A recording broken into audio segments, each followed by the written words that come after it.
नमस्कार मित्रांनो, माझ्या यूट्यूब चॅनलमध्ये अगदी तुमचं मनापासून स्वागत करतो। आज खास तुमच्याकरता व्हिडिओ घेऊन आलो। पाहू शकता मित्रांनो, ही जे आहेत खिल्लार जातीचे बैल आहेत मित्रांनो, आणि मालकासाठी एक नंबरचे बैल आहेत मित्रांनो।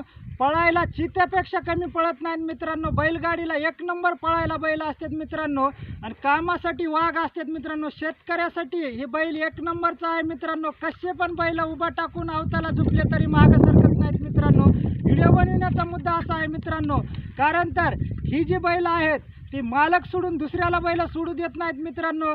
कारण तर अनोळखी माणसाला जवळ देखील येऊ देत नाहीत। कारण तर आपल्या आखाड्यावर जर बैल बांधलेले असले किंवा चोर असा कुणी अनोळखी माणूस जर आपल्या बैलापाशी आला तर त्या बैलाला जवळ येऊ देत नाहीत। कारण तर हे लय हुशार जात असते मित्रांनो। खिलार बैल म्हणलं तर नाद करायचा नाही कारण तर ही बैल आहे ती एक नंबर लक्ष्मीकांत शेतकऱ्यासाठी आहे मित्रांनो। खिलार जातीचे बैल सांभाळा मित्रांनो, कारण तर ही जी बैल आहेत ती एकदम सांभाळायला देखणे पण असतात मित्रांनो, कामाला वाघ असतात। जय हिंद, जय महाराष्ट्र।